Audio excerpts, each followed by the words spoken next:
Hello, and welcome to episode 341 of the Crate and Crowbar PC gaming podcast, recorded on the 24th of August 2020. I'm Marsh Davis, and I'm joined this evening by treasure hunting troglodyte Tom Francis.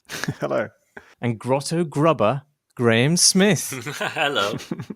Happy Spelunky Week. Thank you. A game we shall discuss, possibly the only game we will ever discuss again, judging by its predecessor's airtime.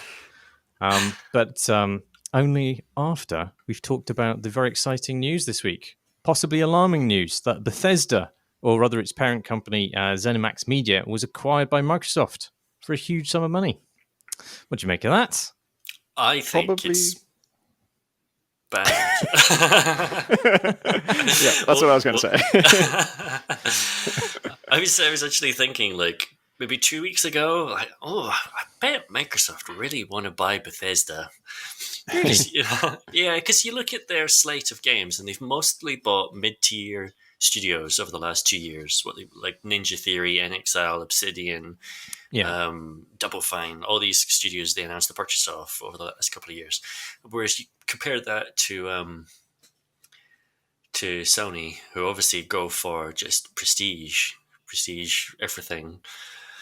And Microsoft sort of felt like, well, Bethesda's sort of like the king of mid-tier, isn't it? like they make they're not, you wouldn't describe Elder Scrolls or Fallout as prestige in any way, given how janky they are, but they are just phenomenally popular, far larger than anything else, I think, in Microsoft's stable. Well, yeah, I mean, they get 12 studios as part of this deal, which is, a huge acquisition. There's that as well. And it does sort of seem like if you want a diversity of games in order to get people to stay signed up to a service, but you probably also just want new things in order to get people signed up in the first place. And it feels like, a big trove of PC gamers will sign up if you make Dishonored 3 or whatever and put it on Game Pass. And that's the thing that I imagine they're going to do now. Yeah, I think they said something like all first-party games are going to be on Game Pass, and so once they acquire a company, is that first-party now? I guess it is, right? I would think so. Yeah. Yeah, so that means Elder Scrolls 6 for included in your sub, which is a weird thought. 7.5 billion. That seems it's a lot of money, but do you think that's? I think that's actually quite good value for Microsoft as like an upfront cost. Obviously, there's a huge ongoing upkeep, but like as a initial outlay, 7.5 billion for 12 studios and one quite massive publishing operation. I mean, I don't know what's going to happen to the actual publishing arm of Bethesda. Will it just get rolled into Microsoft Game Studios, or will it exist as a sort of like a sub brand? They said actually that they were going to keep it, I think. Whether they keep every part of it in actuality and every person that actually works there, but they said that the publishing wing was going to keep running as its own concern, and they were going to be kind of hands off with Bethesda or ZeniMax or whatever as a whole. Well, they always say that. That's the line, isn't it? Oh yeah, well, we want to keep them autonomous, have their own creativity, and all this. Does it ever happen? I don't know. I'm sure all the games are going to have HoloLens support and Bing integration, and oh god, I've already forgotten the name of their streaming service that they shut down. Mixer, that's it. Yes, I have some memories about that. Yeah. I just thought I'd mention, by comparison, Netflix spent 17.3 billion on new programming in 2020 alone. Just to give you and obviously it's not a comparable. I mean, it's more or less the same model for their games that they're going for now.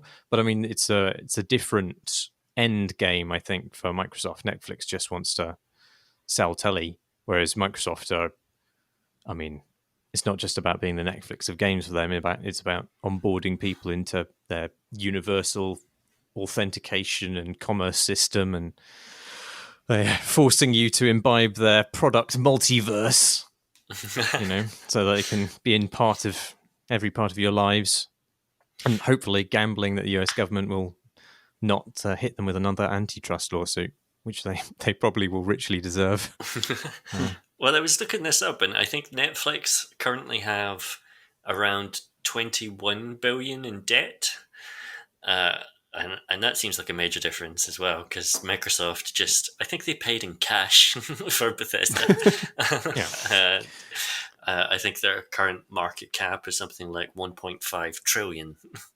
Oh my God.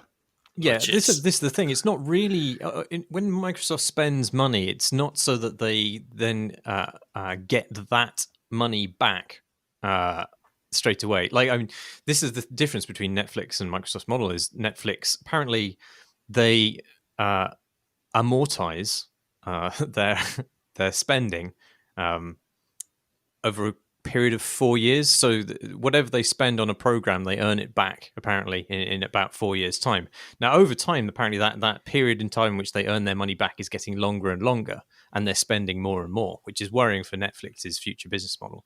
But when it comes to Microsoft, it doesn't really matter about, I mean, when they paid the money for Mojang, for example, they weren't expecting to get 3 billion or whatever it was back in their pockets. They're just trying to earn more from that owning that business than they would earn from the interest of that money just sitting in a bank vault somewhere.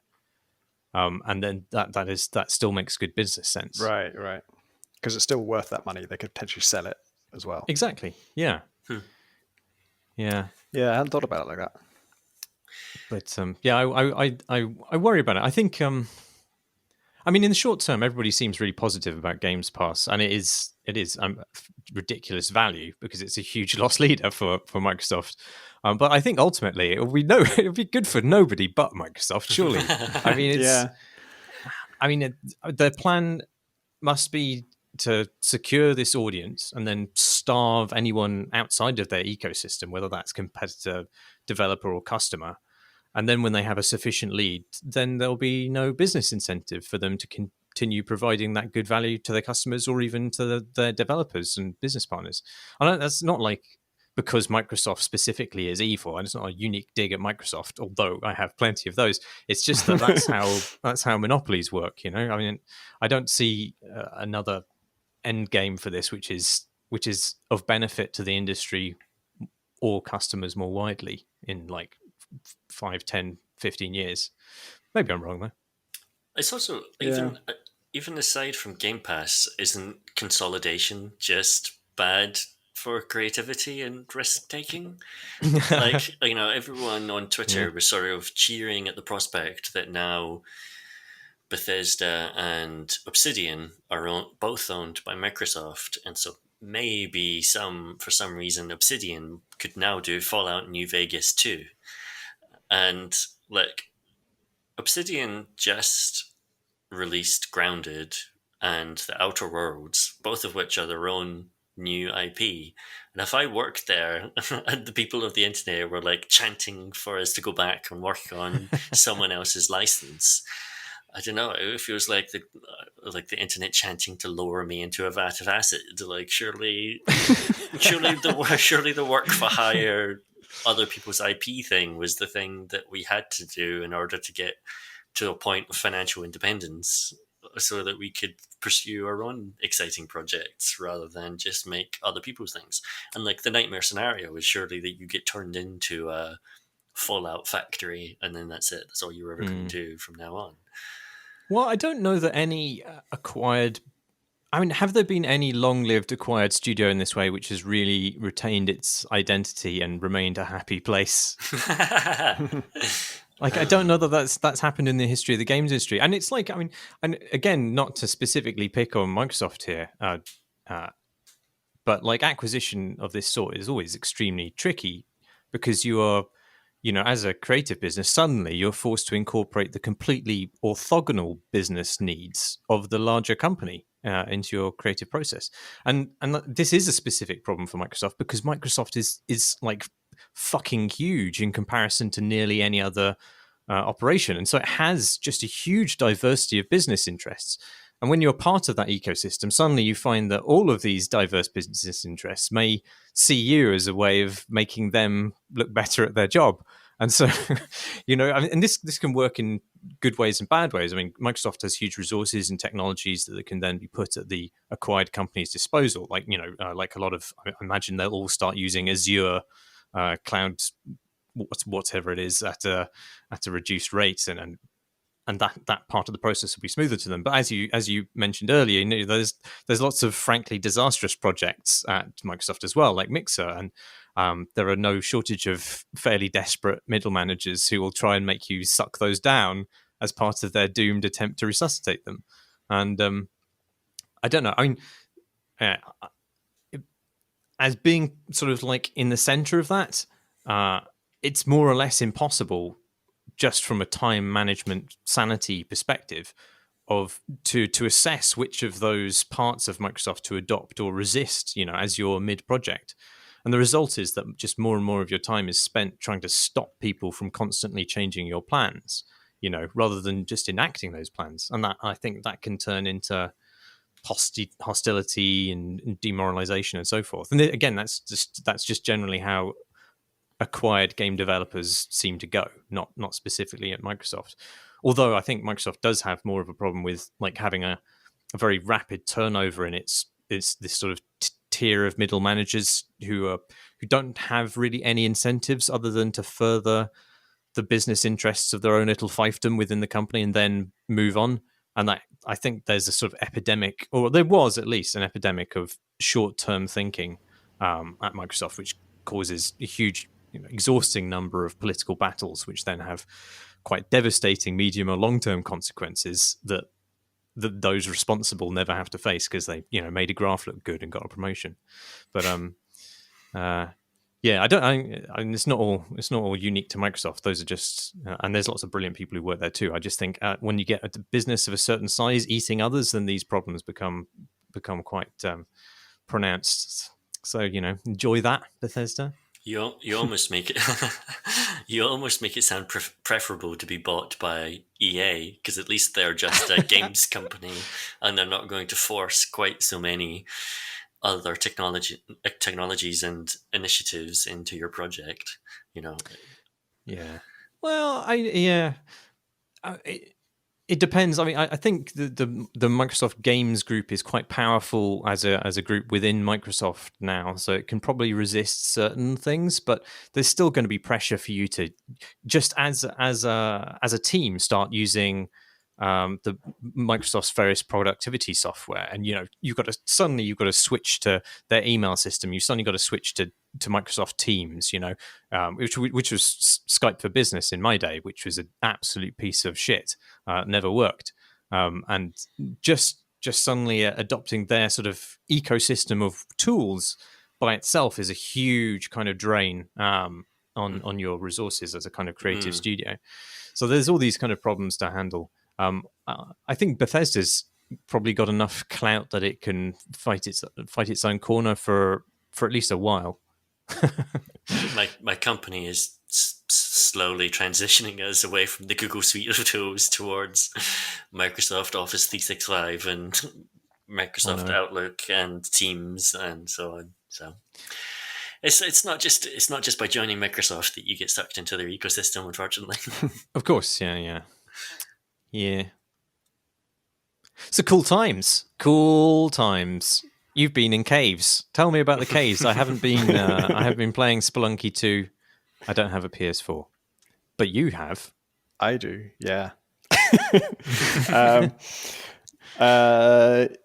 Yeah. This has been a thing I've been looking forward to for a long time, and I think we had probably all made our peace with it being basically more Spelunky. Like it was pretty clear from everything they'd shown that this wasn't like, let's turn it on its head. Let's finally fix this stupid broken game. It was much more. When it was first announced, the first round was kind of like, why do you like what is it that you think needs fixing about Spelunky 1? And the answers are quite weird to those questions.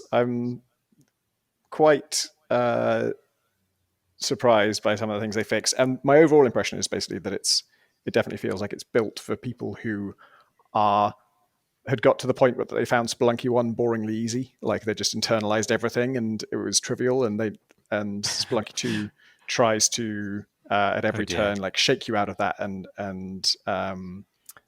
fuck you basically for thinking in Spelunky 1 terms, and provide you with elements that are just completely outside of the way that Spelunky 1 functions, especially in the realm of threats like that. In fact, that seems to be sort of 80% of what's been added is just more things that kill you rather than things that you can use and and benefit from. And let's not beat around the bush. I'm talking about moles. I like the moles. I think the moles. Oh my god, I'm leaving. I'm done. See, my feeling was that I thought it was going to be much more different than Spelunky 1 than it actually is. Like, I was expecting it to be like, well, because it's on the moon now. So I was like... But didn't you see, like it's all the same worlds, but with slightly different tints in most cases? Yeah, I guess maybe I just hadn't been paying that close attention to the pre-release trailers and stuff, but I didn't realize the moon was going to have mines in it and all of the same frogs and spiders and bats as the base game, but now with like 2 new enemies and some mounts. Like, I didn't realize that's what the moon was about. It was about turkeys. But and the moles are kind of are emblematic in some way of what the game's turned out to be, which is that thing of taking the formula as it was before and just prodding at it a little bit. And the moles, what they do is they tunnel around in the ground underneath you and they try and pop out directly underneath you if you can, charge around a bit and then go back underground. And so they kind of force you to keep moving. You can't take your time quite as much as you could do before in the mines, because it's not just the ghost that's going to chase you on. The floor itself has an enemy within it that's going to pop out if you don't move from that area to somewhere else, and that's clever. Like that's an elegant thing. They the comparison to Ghost is apt. I had the same thought, which is like, this is just like there's a ghost always on the level now. And how many ghosts are on this level is obviously random. You know, there's some levels with no moles at all. But if there's a level with like 3 moles, I'm just going to be running the whole fucking time now. And I think they bother me. So there's a lot of just like basic things, like when I want to shop, I want to decide what to buy, and I'm standing in a shop and fucking mole comes out of the ceiling and starts attacking me, and I can't deal with it properly because I'm right in front of a shopkeeper. So if I do anything that pisses them off, I'm going to be murdered. And then just not having time to stop and think, and not having time to like plan my approach to the situation. That was a part of the Spelunky formula I did not want changed, because that's kind of core to me, is I need to be able to look ahead at the threats I'm facing, figure out a plan, which is why this procedural generation is so valuable to it, is that I'm having to think up a new solution that I might not have used before, and then try and execute it. And then, because it's a very sort of finicky or demanding precise platformer, often screwing up some part of that plan, sometimes because of execution and sometimes because I didn't quite think it through enough, or some third element comes in from nowhere. But with moles, I can't even make that plan, because while I'm standing there, the thing is just bouncing up beneath my feet, and I'm losing 3 health to it before I've had a chance to even like look ahead at what I'm doing. And then I'm obviously rushing ahead into the traps and stuff. And as soon as you're rushing a Spelunky level, it's over. See, I'd been playing Spelunky. Well, I mean, I'd been playing Spelunky like non-stop basically for 12 years, but I'd gone back to it during lockdown. I can't remember if I've spoken about this in the pod since I started reappearing on it, but I've been playing the daily every day in the lockdown, and that had obviously quite good practice for Spelunky too. But the thing I kind of had forgotten that used to be part of Spelunky is that feeling of the unknown, of going into an area and just not having any idea what any of the things I was looking at on screen actually did, and inevitably dying to it instantly because it's a brand new world. And not knowing where the edges of that world was, because even though I haven't personally reached every secret in Spelunky 1 or anything like that. It's been so thoroughly mined by the community that it just feels known. And like Spelunky 2 to me, like just take, I'm basically, I love it is what I'm saying. Is everything I'm going to say about this game is going to be positive, I think. But just taking Spelunky 1 formula and just remixing it that little bit, that it feels new, it feels exciting, it feels unknown. So just on those terms, I think the moles work. How do you feel now that you've played it a bit more about the mounts? I'm definitely using those more. I was avoiding them at first because they changed the game's controls significantly, and I was already struggling to deal with, basic traversal and stuff. So having a different definition of what up does was too much. I still find them, obviously just like the fact that they can take a hit for you, and you can, in the case of a turkey, it's like a free cape, so you can drift down onto spikes and stuff. That's really useful. But a lot of their drawbacks are just they're not sort of, they're just awkward. Like you can carry things when you're on a mount, but you can't pick things up. So you have to get off the mount, then pick something up, then get back on the mount. And you can't climb ladders, and just all those little things that mostly for controls reasons you can't do, kind of make them... I sometimes don't take a mount just because of the hassle, like not because it won't be good for me, but just because, oh god, I'm gonna have to like keep getting on and off and to deal with this stuff. Which is that's already somewhat true in Spelunky in general, in that, like, you're carrying a shotgun and you come across a pug. Sometimes I don't pick it up just because it's going to be a pain in the ass to keep picking up the pug and dropping the shotgun, and then vice versa every few inches. I have the same thing as you, and I find them awkward enough. I'm not good enough at using them yet. I feel like it's a skill thing that I'm going to get better at, manipulating its double jump and its drift and stuff like that. And the fact that it can take a hit for you does seem really valuable. I do find myself a lot of the time just whipping them and then picking them up and carrying them in my arms rather than riding on their back, because there are things you can do with them, like if you bomb a turkey, it turns into an edible turkey, a roast turkey that you get a health point from. Yeah, food turkey. Or a Yang is collecting them, and so if you give 2 of them, or however many there are in a level, I think it's usually 2 that are flapping around loose. If you give him both of them, then he gives you a key, which sometimes gives you a useful reward. My first encounter with him was completely baffling, because I run into him, and it's a guy standing in the level, and as soon as you walk up to him, he says, "Hey, I'm looking for turkeys. Can you help?" And immediately below him is like a thin platform and then a turkey. So I go down there, I get on the turkey, and I tame it, and then I bring it back up to him, and he's like, "Thief!" And then goes crazy and starts shooting me. Turns out that one is his turkey, and it's the other turkeys you just bring to him. Yeah, that's his turkey cage.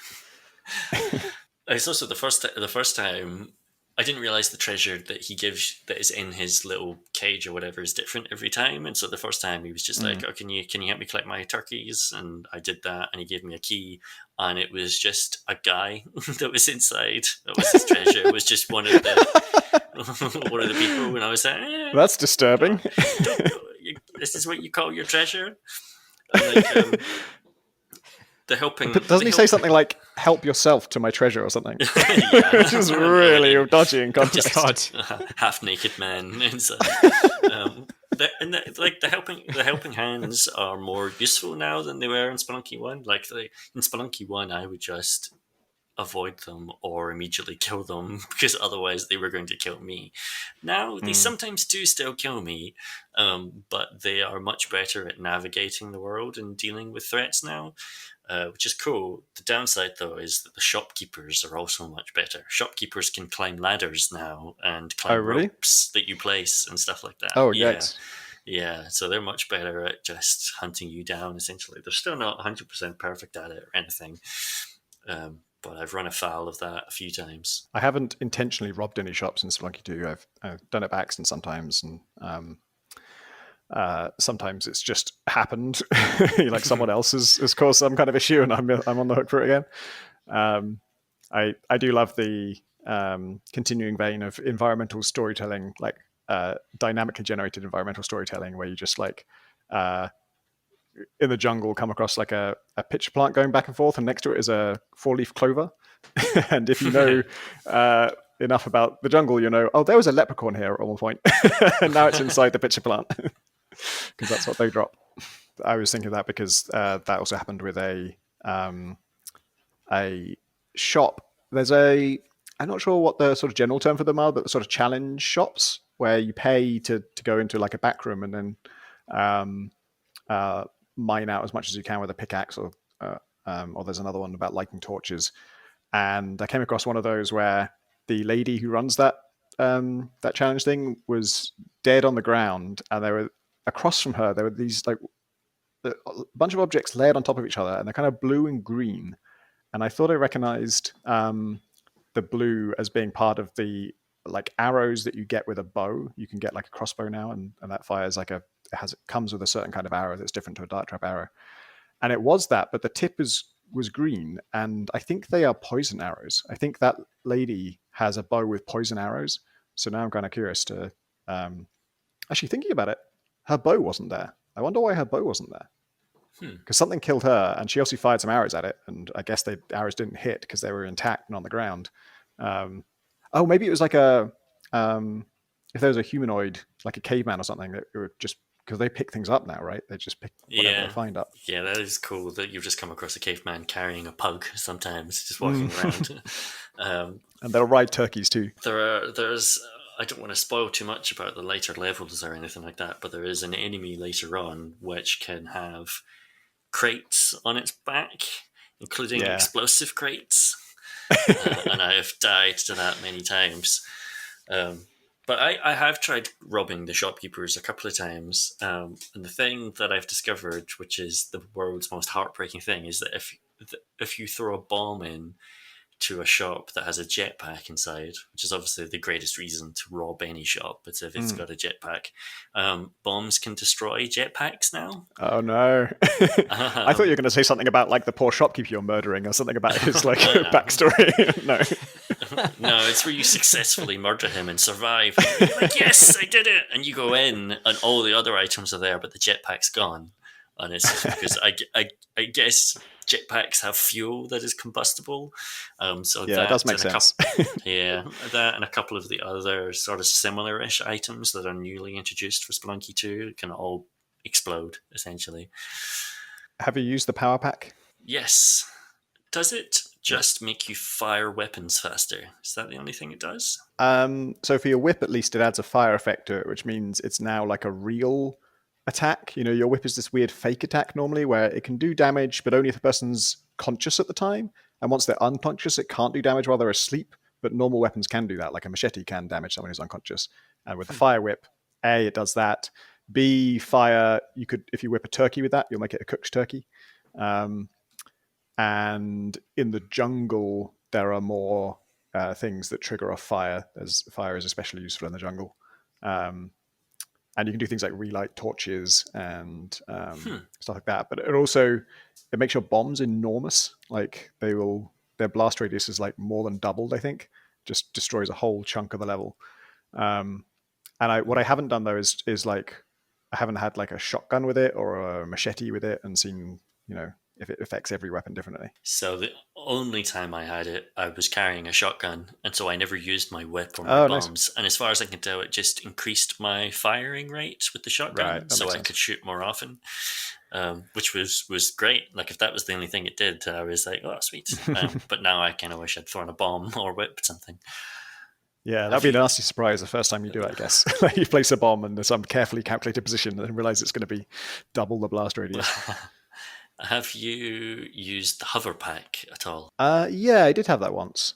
That felt very weird because it just sort of locks you in space, doesn't it? Or locks you vertically in space, and then you can just drift around at will. Yeah, and there are like secrets and things that seem like it would be useful to have that for, but otherwise, it's a really awkward way to get around. Like obviously, you think, okay, cool, I can cross spike traps without falling into them on the jungle level, but there are so many different enemies that attack you in the air and sometimes attack horizontally across the screen, that being fixed at a particular height and moving relatively slowly it does not feel safe in any way. I'd much rather have an arc to my movement rather than just move. Right, yeah.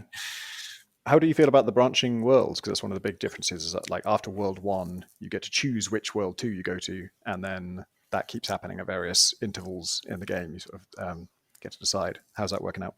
I really like that, actually. I didn't at first when I heard about that. I didn't really care. I didn't. I didn't get it. I don't think. But now that I'm playing it, there are definitely times when, particularly with like using the shortcuts, because you still, instead of Tunnel Man, you've now got Tunnel Mama, who can you can give items to open shortcuts up, but the shortcut goes to just before you make the decision of which World 2 you want to go to, or which World 3, and so on. And so I will just be playing the same World 2 over and over and over again, and it is nice to have the variety of being able to go, you know what, I've died on this one 6 times now, I'm going to switch over and try the other one.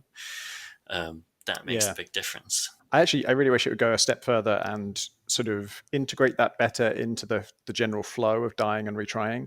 Like I wish just from the death screen, I could just sort of pick which world I want to retry from, rather than right now you need to quit back to main menu, then start adventure, then select a character, then go into the world, then move around the world and go to the tunnel shortcut you want, go through that, go into a level that's actually a transitionary level, and then walk across that transitionary level to the exit you want to go into, and then go into it, and then you're in the world you actually want to play. It seems absurdly like convoluted for, the quick restart thing is a big part of the appeal of Spelunky. And obviously they haven't made that worse. That's still in there. If you want to replay the same thing you did before, you can do that. But I'd love them to lean into it and make that sort of, just a really nice quick menu to just jump into the thing you want to play for variety. It does, like the quick restart drops you back at the end of the level, so you can make the choice again if you do want to switch from one to the other. Yeah, but I true. always, because I'm at the end of a level, I always sort of feel like, really what I should do at this point is try and climb back up through the level I'm on right now to get some gold. Like it feels like the most, it's not efficient way to play, but sometimes you immediately enter World 2 from choosing one, and there's a shop right there, and you think, well, I was just on a level that technically had a bunch of stuff on it above me if I had spent the time to go collect that gold.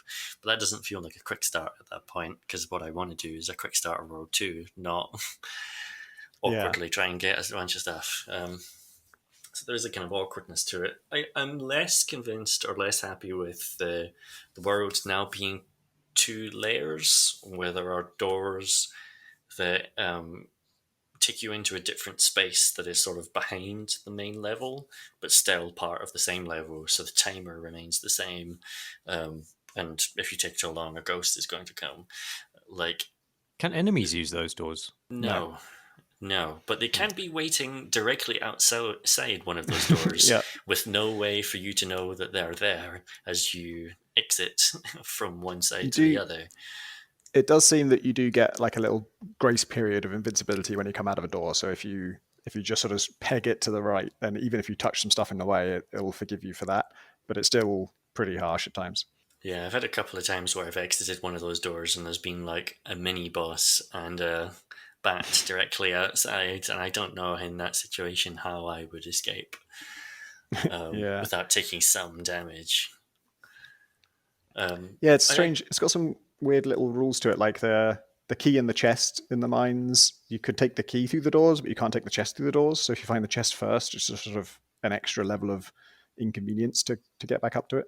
Yeah, I do appreciate that it gives them more space within levels for doing interesting things with the level design, with the geometry, without having to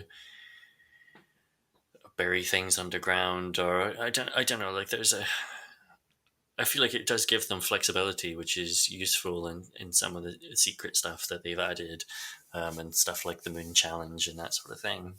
But there are costs to it that are slightly inelegant for me. Yeah. Are the distances, this is a stupid question, but are the distances when you go into one of these kind of behind spaces, is it sort of TARDIS-like? Can you walk a few feet and go through a door and you're just somewhere else?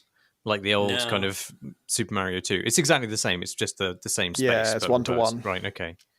Because that's useful at times, because one nice thing about it is when you're in the back world, whatever it is, even if you just go in there to like, help yourself to Yang's treasure, so to speak, you can glimpse the other the other rooms that are also in the back world, basically. So you might just notice, if you're looking if you're hoping to find the chest because you've got the key to get the World 1 secret, then you might glimpse the chest room while you're in some other back room, and not only do you know it's on this level, but you can see roughly where it is, and then come back out and make your way to that.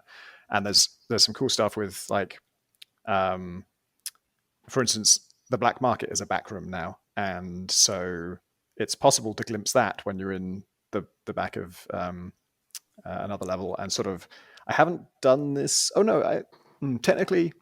So I've been to the black market only once. I'm sort of, for spoilers, I'm assuming it's okay to talk about things that are returning from Spelunky 1. Yeah, let's say yes. Otherwise, we're going to have to delete this entire conversation. It's the only time I've been to the black market in Spelunky 2, I actually found it by accident. I just happened to have bombed the right part of the level, and the door opened. But you can also see that it's there just from just going into some other back room and glimpsing it that way. There's some the fun of it when you're talking about it feeling fresh and it being like exploring, that feeling of excitement and discovery that you had from Spelunky 1. I'm mostly not getting that from the normal levels, like things like Volcano. I don't know, it's mostly just hell again, and jungle is obviously jungle again. And there's not there are some cool differences, but for the most part, the newness of the regular levels has not been enough to be really exciting to me, especially because most of the newness is threats and not new abilities and new items. There are some of those, but they haven't played a major role in my experience so far.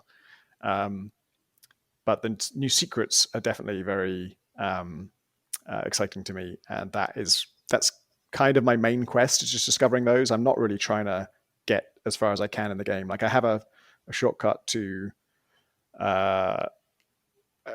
I don't even know what to call it. I guess the third significant area. It's actually 4-1, but then it leads to 5-1.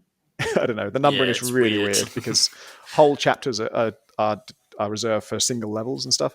Anyway, the third significant area, I have a shortcut to that. And if I want to get as far as possible in the game, I should just start there, because I have a much better chance of making it to the next world than I do starting from the beginning, because I'm not good at any of the worlds yet.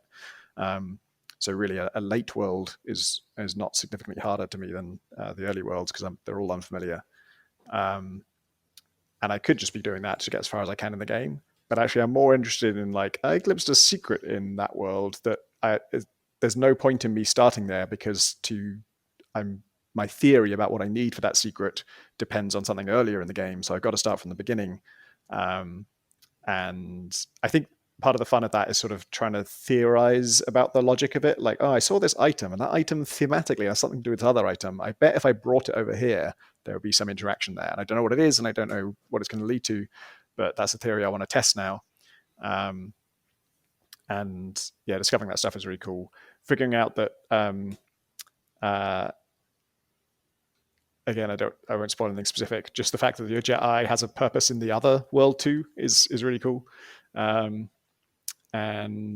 I'm curious whether it's going to be so, because there's 2 different world 2s and there's 2 different, let's call it area 3s.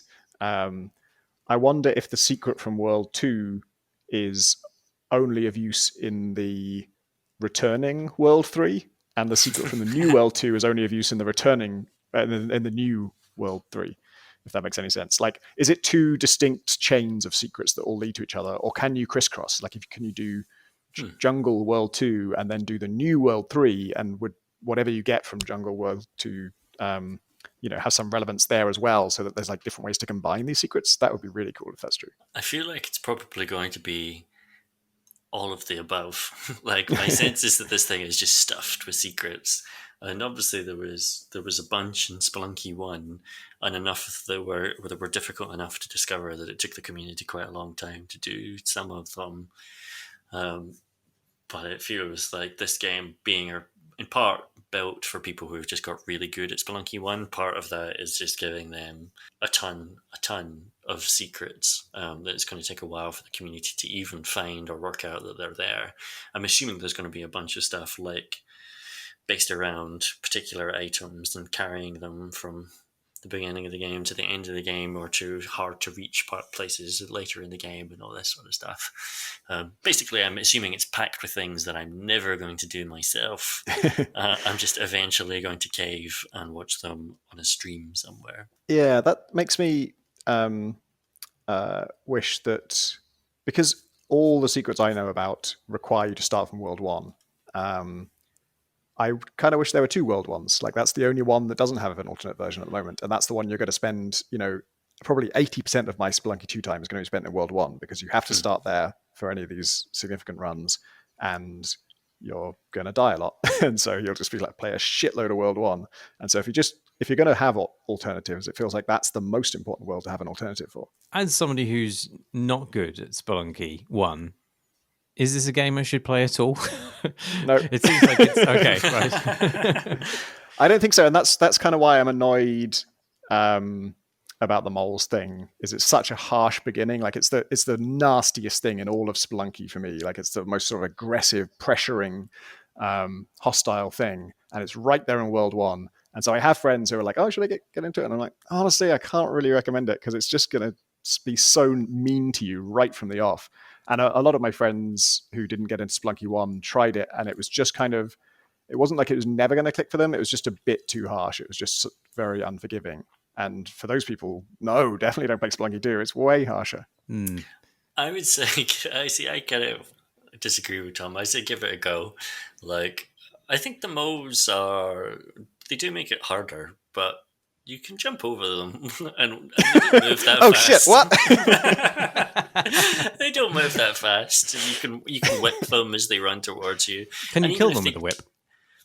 Yeah, I think you got to hit them 3 times. They do And- take 3 points of damage. Yeah, and the usual thing, like, you got to wait for them to wake up and then hit them again. And of course, there's a window there of, like, if you do it too soon, it won't count, and if you do it too late, then they've hit you already. And they're also another thing about moles. Part 6, when they're underground, they're somewhat hard to spot. There is a visual clue, and it's not. It's noticeable if you're looking for it, but you have to be looking for it all the time. And it can be in the ceiling. They can jump out of the ceiling at you. They can jump out of the side of a wall at you. They can just be coming from anywhere. And so even knowing that that's what I'm looking for, and even though there's a sound effect as well, and I play with music off, I'm as alert to this as I can be, I still frequently just miss them. I just didn't even know there's a mole in this level, and suddenly it's jumped out of the ceiling and hit me already. I think there's counterbalances to this, because, like, moles, they'll hit you once, maybe twice, and then they'll go back underground. So you probably won't die 3-4 times, I would say. You probably would die to them the first time you encountered them. And then, like, on the turkey level, that's 2-3 turkeys if you want to try and steal yangs that you can bomb and get a free health point. Well, it's not a free health point because it's going to cost you a bomb, but and 2 turkeys. You could put 2 turkeys together and use 1 bomb to kill 2 birds with 1 bomb, and that's 2 health points. And those are easier to get than picking up a pug wherever it is and carrying it towards the exit. So, like, there are new ways of getting health in the mines, and there's also stuff like is it the tiki traps that have the spikes coming out of them, or are they spike traps? Normally in Spelunky 1, there's these little towers that have spikes that come out the side of them. But now in World 1, those are like boxing gloves, and they don't kill you in one hit. Like, they remove the How generous. I think they still take off 2 health points when they punch you, Yeah. or whatever, but they punch you out of their range, so they won't hit you a second time unless there's, like, nowhere for you to go. And so, like, they've taken away one of the, like, kind of instant kill things from Spelunky 1's mines. Agreed, those things are kinder than the tiki traps, but the tiki traps were in World 2. They were one of the nastiest things about jungle in Spelunky 1, and now they're in World 1, which is, meant to be your easing in. That's true. I've forgotten that. Damn it. I was shocked that they do 2 damage, because they look so padded. It's like a nice little cushion they're hitting you with. I just assumed they did 1 damage for ages, and I finally got hit by 1. The time I got hit by 1, I had 9 health, and I lost 8 of it in 1 move. I got hit by 3 different dart traps, one of which hit me on a rebound, and I landed on a punch trap, which then took off 2 more health, and I got away with 1 health. I do feel like dart traps are harder to see now than they were before. I'm sure I'll get used to it, the way the kind of texture on them, but I miss them in the environment much more than I did in Spelunky 1 by the end, after I played that game for 12 years anyway. And like, we haven't mentioned the lizard guys at all. Are they Yeah, lizards? they're pretty nasty. Yeah, they Yeah. kind of, if they see you, they roll into a ball and roll towards you, and they're quite fast, and they will, if they hit you, often kind of punch you along in front of them and then hit you again. And so Yeah, I have really been sucks. hit by a lizard and then just been hit 4 times in a row and lost all of my health basically to a single fucking lizard guy. So I guess I dislike those more than I dislike moles. I used to hate them both equally, and then I got better. So I agree that's super harsh and just feels kind of unfair that after they've hit you, you don't have any control over what happens after that. So the repeated hits are a jerk move. But now my curve with those is much more what I expect from a nasty new Spelunky enemy, which is at first they seem impossible. I'm like, what the hell am I supposed to do about this? And then sort of 50 attempts later, I sort of have a handle on them, and I know exactly when they aggro, and so I can avoid aggroing them until I'm ready to deal with them. And if I ever do aggro them unexpectedly or without meaning to, I always understand why it happened and sort of what I could have done to avoid it. Whereas that's my other issue with moles, part 7. They must have a non-aggro and an aggro state, but it's not clearly signaled to me, and I don't really know what I'm doing. I mean, obviously I'm landing on the ground, and they presumably like sense that or something. But everything else in Spelunky is sort of lying in wait, and I see it ahead of time, and then I figure out, okay, I can avoid that, or I can get the jump on it, or I can be protected from it in some way. And those are just like always burrowing, no chill. I think you'll like moles more in another couple of weeks. I think you'll find a strategy for them and get to grips with them and be like, yeah, they're okay. Mole apologist. You'll never hear me say moles are okay on this podcast. But I mean, you are right that I will get more familiar with them, and I'll get better at dealing with them and learning like certain techniques. I will say a sort of a flip side to this is I hate them so much that every way I can make them suffer or die is a sweet pleasure to me.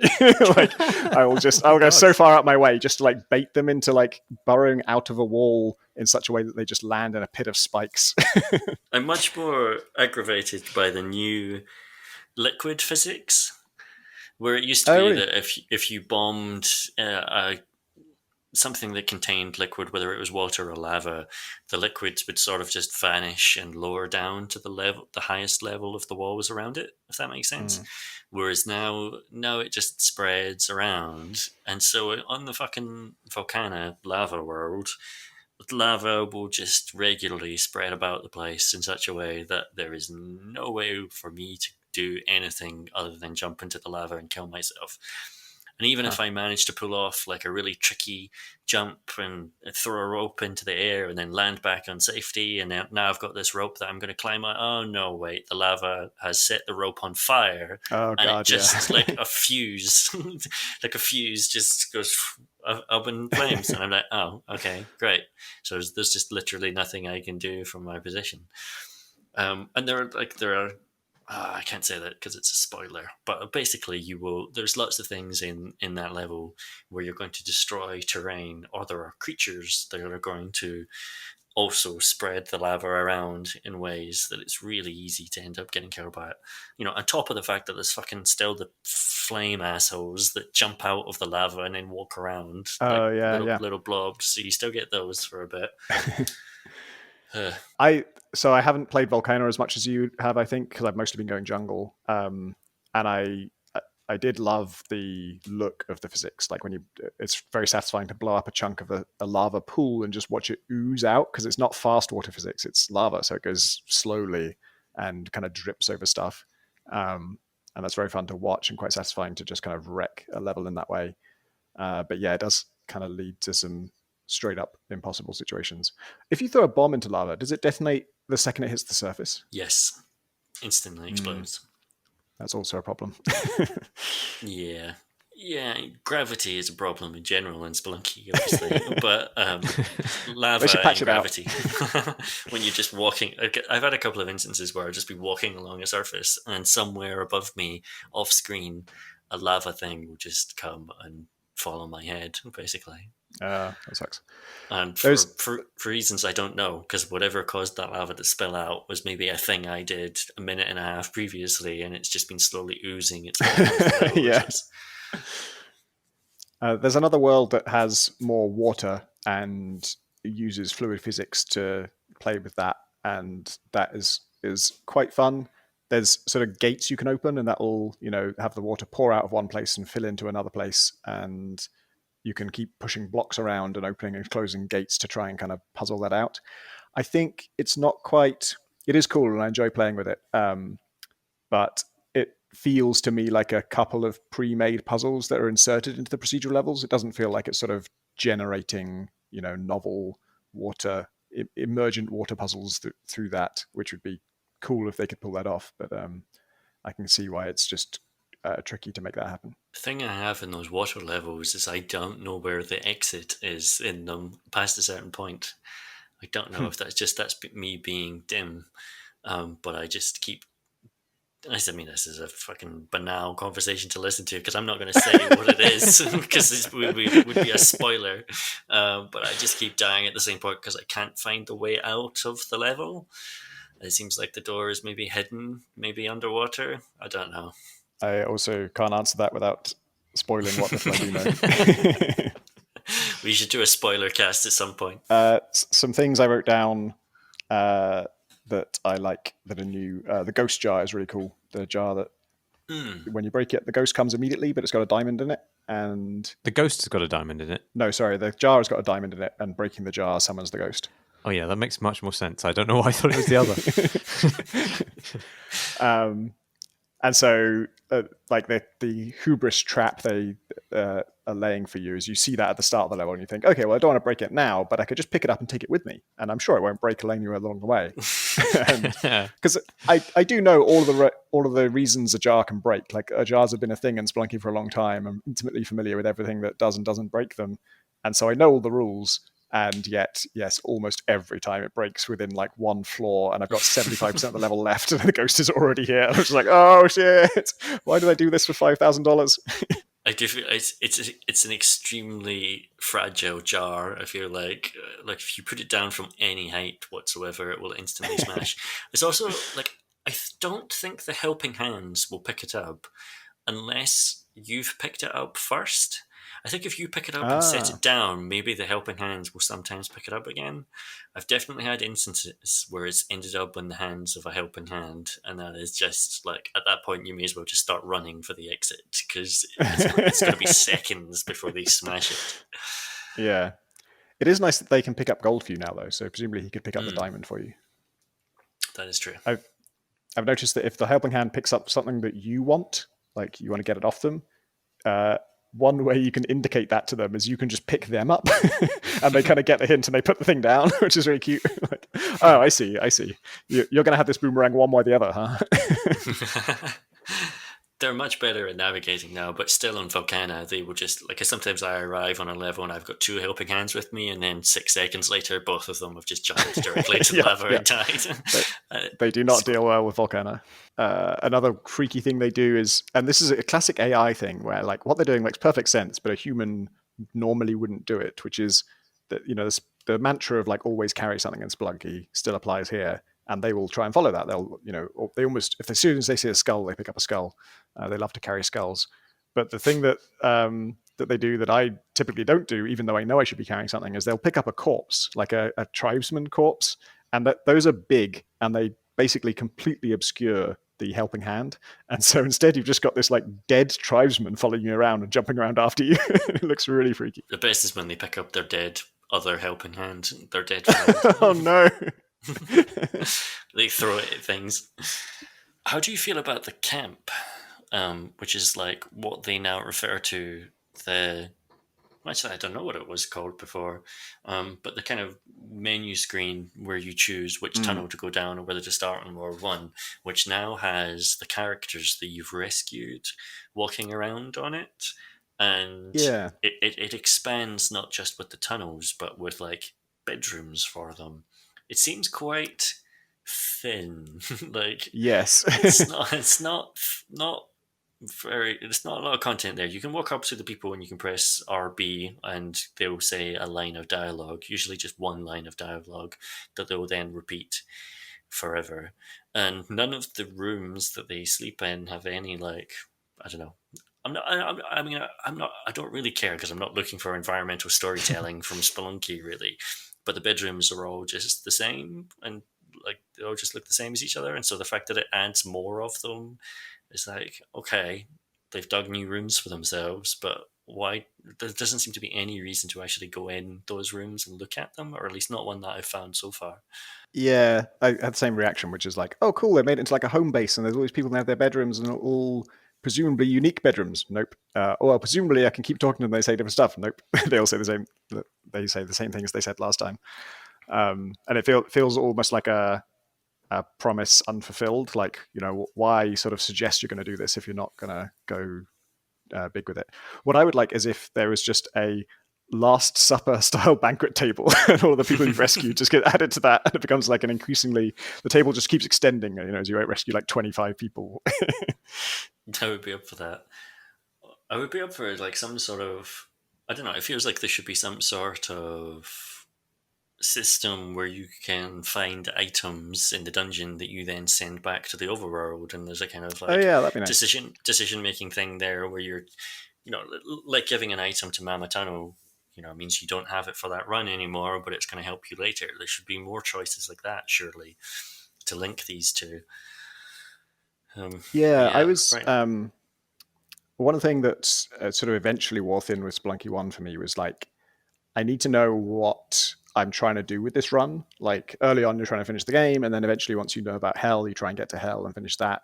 And that kept me going for years and years. And then when I finally beat Hell, some of the wind kind of went out of the whole thing for me because I no longer had interesting things to aim for. And it wasn't just that I'd done everything; it was just that there's only two things to do. Just complete it normally, or complete it with Hell. And obviously, there is more secrets beyond that. But once you get beyond that, it becomes just completely dice roll. Well, not completely dice roll dependent, but it is dice roll dependent. You do need to get the right RNG to be able to do anything more adventurous than that. And to some extent, you need the right RNG to do Hell as well. There are some seeds that just make it almost impossible. And one thing I've liked about Spelunky 2 and the early experience is all these shortcut requirements. A, they're much more reasonable this time, early on at least. And B, I just like having a run where that's my goal. I'm just trying to get, make sure I have a weapon when I reach the end of World 2 and stuff like that. And those little sub goals were really a really nice way to vary it.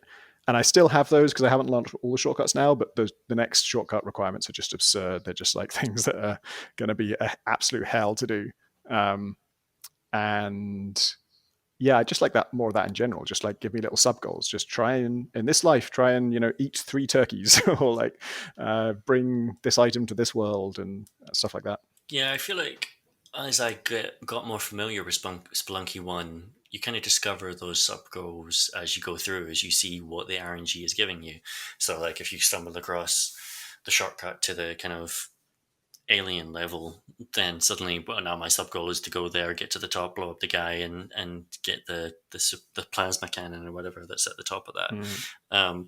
Or if you're on a snake level, it's like, oh cool, I'm gonna go get a matic, and that's gonna like shape the rest of my run, because now I'm gonna have this matic for the next few levels. Because I don't have that knowledge of Spelunky 2, those sorts of things don't emerge. I start on a level and I'm like, oh, I don't know what's on this level. I don't know where to go to get the item. I don't know where things are hidden yet well enough, other than like the Uchi, which has become like a sub goal at the moment because you we sort of touched on it. There's a thing that you can get from World 1 that you can take to World 2 that lets you do a thing there. And so like I just did a bunch of runs last night. That was just my goal, was to start at the beginning, get that thing and take it to World 2 and do that over and over again. Yeah, I'm looking forward to getting deeper into it and discovering more of these secrets and stuff like that. I guess maybe as we do, there'll be less that we can talk about here because it gets into spoiler territory. But maybe one day we should do like a dedicated spoiler cast where we just let it all out. Definitely, I'd be well up for that. I think in another few weeks we'd have more than enough to talk about. Shall we do questions from questions? Yes. Yeah. let us help ourselves to the treasures of our Of the question audience. bucket. The question bucket. Joe writes in to say, Dear, I have been holding off on asking a question until I could think of a good opening, and 4 years later I'm asking anyway because new normal. My wonderful wife and I have recently been playing the glorious cleanup and tidying simulator House Flipper. We've been having a lot of fun. She uses her artistic eye to sort out all the interior design and layout, and I get to clean the windows and dust the cobwebs. It's great. She's previously barely played any games at all, but given 2020, I think it's been a joy to spend a Sunday doing something completely new, particularly during lockdown. I've tried to look up good games to play as a couple, but all I find being recommended online are proper multiplayer games, which isn't quite what I'm looking for. Rather than playing them together in that sense, we've enjoyed sitting together and discussing what we're going to do, and then doing it together over the course of a lazy Sunday afternoon. If you know what I'm getting at, do you have any other suggestions of games that are ideal to play together, but not actually a multiplayer game? You're all awesome. Thanks for all the amazing chitter-chatter you've done over the years. Joe. Yeah, the first one that sprung to my mind was Spiritfarer, which I talked about before, which is a game about sort of like building a houseboat to keep spirits happy before they move on to the next life. And you gather resources and sort of craft things and stuff and decide where people's houses should go. But it has the way it does co-op is kind of neat, which is if you do have another controller, then the other player is just your cat. So it doesn't sort of like introduce a new character or anything. And your cat is sort of can already help with a lot of the mini games and stuff that you play. And so it's definitely like a secondary role, but it's just a nice way to sort of be somewhat involved. And then also I once ran Her Story as like a murder mystery night for my family. I having played it through before and they having no knowledge of it. And that was a lot of fun. And yeah, just in general, like those kinds of games. Probably Outer Wilds would be good to play together as well, and discussing what you learn as you learn it.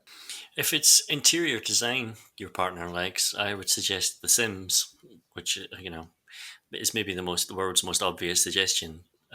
But it is entirely about interior design, and you can play it by simulating little people's lives and sending them to work. But I don't. I just turn on cheats and install a bunch of mods and spend some time decorating nice houses.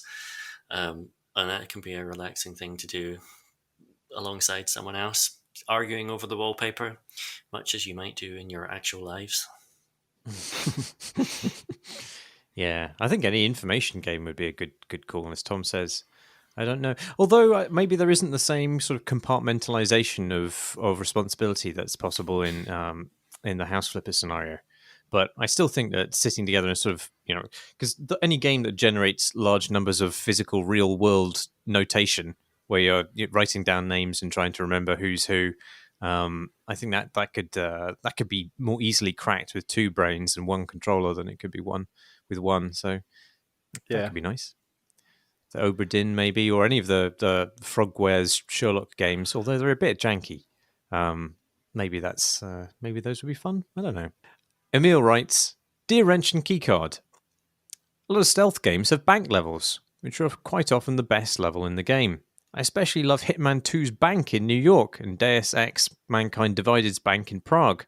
The bank levels in Dishonored Death of the Outsider and Splinter Cell Chaos Theory are also very good.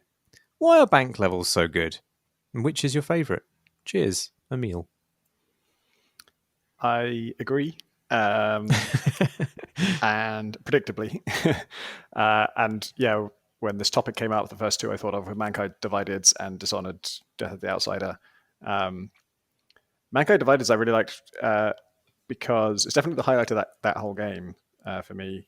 And it's just, I don't think I even needed to be there. You just walk into this space and it's huge and there's loads of different kind of sections to it and there's a vault. And so of course you want to get into the vault. And there's so much to it and it's structured in a way that's very logical. I think part of the reason that banks lend themselves to this kind of level is there's a very logical and recognizable and understandable logic to them. in that there's going to be a place where all the really valuable stuff is kept, and that is going to be very, very high security. And then there's going to be a public area, which is probably safe to be in and gives you time to walk around and plan. And then there's going to be this kind of intermediate space of like this kind of staff area where, it's not like under lock and key, but you're not allowed there if you don't work there. And so it naturally provides this kind of nice gradation of in each phase, you're kind of figuring out how to get into the next one. Like, how do I get into the staff area without anyone seeing me? And in the case of Hitman, obviously, it's going to be a matter of disguises. But in Deus Ex, it's crawling through vents and figuring out a way to do that. And then in Mankind Divided, I remember doing a lot of like, scouring the upstairs offices to find the right key or password or something that would get me the information about this. And then that unlocks, a secret button that when I press it opens the back wall of this office, and then that lets me do something that relates to the vault. I think I skipped the bank altogether. Oh no. We actually, funnily enough, the other day I was rereading, because we created a little Spelunky chat channel in our Discord. I was looking at other channels we created in that Discord, and one was for Mankind Divided, which was I've forgotten we ever did that. And yeah, our whole discussion there, me, you, and Alex, at least, were all talking about the stuff we missed from each other's playthrough. Like you were talking about the Eliza Cassan plot that I completely missed. We were both talking about the hypnotist plot, which Alex completely missed. No, it turns out you missed the bank. I knew it was there. I just think I just put it off as a low priority, and then maybe I did do it, but I think I either did it late when for some reason the challenge became trivial in some way, or I just didn't do it at all because I just have no memory of it. I remember there being a bank and me avoiding dealing with the whole vault situation for a long time. Yeah. What is the bank level in Death of the Outsider? I haven't played that. It's a bank, but the cool thing about it is that there are kind of 3 different approaches to doing it, and there's some special reward or acknowledgement for the ways you can do it, because one of them is it's possible to flood the whole place with gas, and you can, I think maybe you're being offered different incentives to do it. Like one person wants you to do it without harming anybody, and somebody wants you to do it in a different way. But it's unusual in that the knockout gas doesn't count as takedowns, I think. So you can sort of you can technically ghost it that way. Like you can, on your record, it will say you didn't take anybody out because all you did was just make everybody very tired for a while. And I can't really remember. Oh yeah, that's it. One of the other mission givers wants you to kill everyone in the bank, like murder everybody. So that they have polar opposite play styles, and both have their own rewards. And I don't really remember much about the structure of the level itself, except a certain elevator going down into the vault. But I think it was just a good example of that game incentivizing different play styles, because the problem Dishonored has had in the past is sort of either openly forcing you or pushing you or sort of cajoling you into doing this one play style where you don't kill anybody, and then making that playstyle not as fun as the other one, or just sort of quietly judging you for it. The way that the end level screen is always tutting you a bit if you're ever seen by anybody or if you ever killed anybody. And also in those games, it was often famously hard not to let somebody die. Like if an unconscious person slid an inch down a sloped surface, they would die from the fall and stuff like that, or they get eaten by rats. And so this was a nice break from that, where it's like it actually celebrated different play styles and said, look, if you want to do it this complete polar opposite way, the ethics of that are very questionable, but the gameplay virtue of it is evident. Yeah, is it an open bank? Is it currently day and being used by civilians? I can't remember. That one it must have been more recent than Mankind Divided, but for some reason it's quite hazy in my memory as to what the actual space looked like once you're in it. I remember everything about the street outside. It's the Carmageddon corner of my mind. But yeah, I can't remember the interior of the level. Whereas Mankind Divided, I really remember that bank very well because it had these beautiful like hanging ornament in the center of the lobby, I think, that kind of undulated. It was made of all these individual plates that would sort of move up and down in a very like relaxing pattern. And a lot about that place was beautifully built and rendered. I remember noticing that on the boardroom table, if you move so that the light catches it just right, you can see the like cloth marks from when it was last cleaned. Like those catch the light slightly differently to the rest of it. I think I'm pretty sure the Splinter Cell bank is not. I mean, I don't. This is Splinter Cell Chaos Theory came out before there was really any kind of ability to have large numbers of NPCs milling around. So I suspect it was a nighttime infiltration. Yeah, it was. I still think it has a certain resonance, even though it doesn't really play with that gradation of permission that you were talking about, which spaces are civilian and which are forbidden. But I think because those rules are just so imprinted onto those spaces, and usually the kind of architecture of those spaces is so distinctive that maybe it still sort of has that kind of resonance of being somewhere. It's probably the banks are probably the most familiar public space that we regularly enter, which has a forbidden aspect to it, right? Yeah. I mean, although I wonder if that's going to be true for coming generations, because going to physical banks is kind of a thing of the past, really. Yeah. I think there's a lot of it is just the fantasy of it. Just robbing a bank is a thing that we're very familiar with, and it's sort of very cool if you pull it off in a stylish way. And the Chaos Theory level, that was also a very long time ago. I do remember how it opened though. You rappelled down on a rope into an area that would have been public during the day. I think it's like a teller area, but it was at night. And I also remember, I think I have a screenshot of that moment because you're talking to Grimm's daughter on the comms, and I don't know what you say before that, but her reply is, "You are old, Sam." And so I have a screenshot of that subtitle on the screen. It's just out of context. Good banks, all of those top banks. Do you have any feelings about banks, Graham? No, I was just thinking that now all places are forbidden on the indoors in some way in an age of COVID.